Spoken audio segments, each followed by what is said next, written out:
Tim's Workshop here. Hey, doing a video on the RV on running the slide in and out manually. I have another video that you can watch on about my slide hydraulic pump, but this one here I'm going to go into a little more detail, plus showing how to run the slide in and out manually.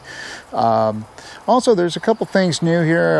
Wanted to let you guys know, the subscribers and new subscribers, that I was instead of using my wireless, I've been getting a little lazy and just using the GoPro mic that's on the GoPro, but it when I'm holding it, it makes clicking sounds, and so I went back to the wireless. I'm going to use that, and then instead of holding the camera, I'm going to because it's so shaky.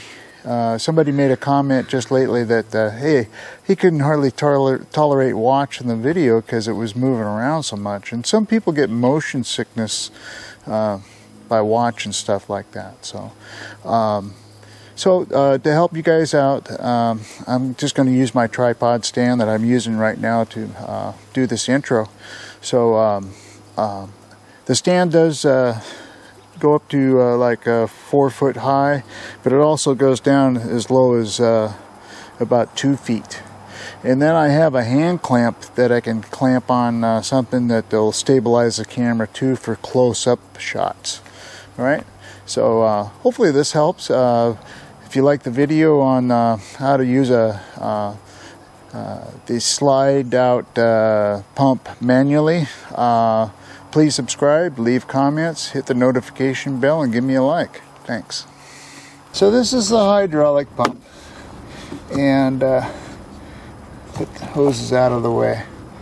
If your slide out room fails to move, even if the battery appears to be charged, simply jump the travel trailer's battery. Only if the above does not work, to retract the room, use the auxiliary hand pump. Okay, the hand pump procedure: turn knob counterclockwise to churn. So if this valve is completely closed clockwise, churn it 1, 2 churns counterclockwise. Insert bar into hand pump right here. Bar should be no longer than 18 inches. Well, whatever. This thing's a lot longer than that. I don't know where my other handle is, but this will work. Manually cycle hand pump until room is all the way closed. Turn knob back counterclockwise until tightly closed. This must be closed when hand pump is not used. So you make sure it's turned clockwise all the way, okay, until it's closed. This hydraulic power unit uses a standard automatic transmission fluid. So this is the automatic transmission fluid. Okay, standard, right? Not ATF, I guess. I don't know. I'm just using this because that's what I had. Okay, so this is the filler cap right here. Okay, so you open that filler cap.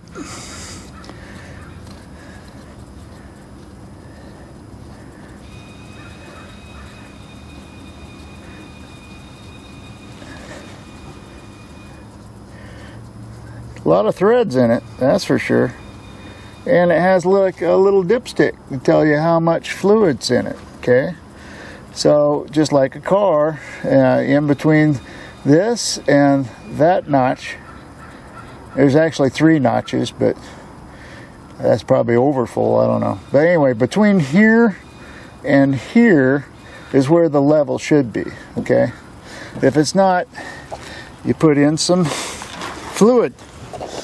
Like, got a little funnel here, you know. and you carefully, there's not a whole lot of room there. You might want to use a smaller funnel or like a attachment hose that you can attach to this, have this up a little higher, and then the hose run into the fill area here. So, you know, there's different ways of doing it so it's not so messy, but I usually spill it everywhere. Just so you know. So that's how you fill it. And then when you're done, like I said, thread this back in, then unthread it and check your level to see where you're at on the stick. And make sure it's all cleaned off first. That way you can see where it's at. I know this is full. Alright, so I'll thread that back in. I'll do that off camera here. Next I'm going to show you how to reverse these two lines. Now it's set up so if the power goes off and you have the slide out at an RV park and you want to get on the road, it's set up for bringing the slide in right now. Okay, that's how it's normally set up. Okay, there's nothing on these hoses telling you which side's which. You just gotta play with it, you know, pump it, figure out which way is going which way. Okay, so I'll show you. So I'm gonna close the cap. I already got this 2 churns open so I can manually use the pump, and but the slide's already in, so I'll show you that. So what I'll do is switch the lines so I can run the slide out, and then switch the lines back to run it back in. So, all right, so have some patience here, and we'll take care of that. Okay, as you can see, where I got it parked here is really close to this box. So right now the slide's all the way in. Okay, so what I'm going to do is pump the slide out a little bit so you can show you that it's moving out. Then I'll switch the lines around and move it back in by hand. All right. Okay, so what I have here is a 11/16. Both these lines take 11/16. So we'll switch the lines and then pump the slide out. All right, so I got the lines switched. Okay. And start pumping this slide out.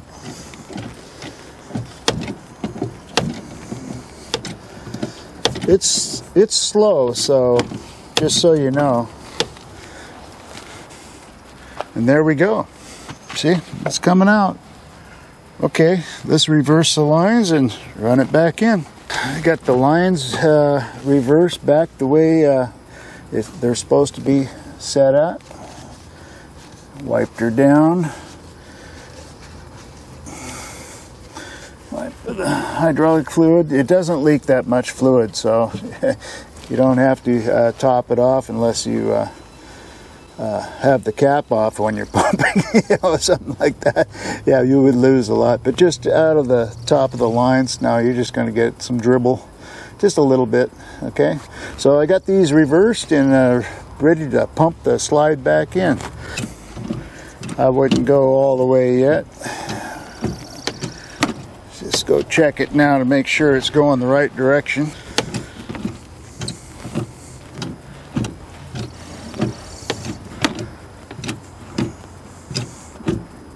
Start to get tight. Don't overdo it. Yep, and it's in. Yep, the seal's up against the new seal I put on. So we're closed. Once you're done, you just put everything away, and that's how you run the slide in and out manually. I don't know, it doesn't say on the instructions, it just says to, the way it's set up now, 2 churns counterclockwise, and you can run your slide in. It doesn't say anything about how to run it out. So this is how you run it both directions. You got to reverse the hoses, which is yeah, kind of a messy deal, kind of a pain. I'm going to do some research on it to see if there's any other way to do it. Possibly reverse the at least the battery connections on the coils, solenoids I mean, and maybe you could reverse it so you don't have to take the lines off and just run it electrically both ways, you know. But with a battery sitting outside here, maybe, you know, fully charged, right? This thing will only work if you have a fully charged battery. So if your batteries are low on your RV, like say 10 volts, this pump is not going to work. You have to have a fully charged 12 volt or 12.5 battery for it to work.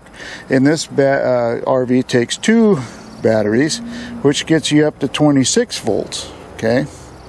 But you have to maintain those charges on those batteries, otherwise your slide is not going to work. The slide takes the most power that you need on an RV is the slide, because it takes can't remember how many amps. I think it's 20 amps, I believe. I'm not sure, but just so you know.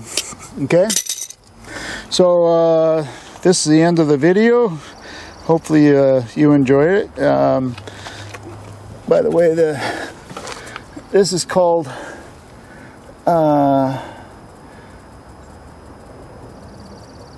Oildyne is the name of the pump. Oildyne. So I pulled it up on the internet, and it has schematics showing everything on the pump, the inside, how the flow of the fluid goes. I don't know if it shows the solenoids or not, but anyway. And if these solenoids go out, you can buy them, but make sure you buy both of them at the same time when you do it. Okay? Yeah, buying one's not not advised. Buy both of them. All right. They're independent, but you bridge it across over here. See that bridge piece? That's so you need 2 solenoids. All right. That's it for the video. Hopefully you enjoyed. Please subscribe, leave comments, hit the notification bell, and give me a like. Thanks.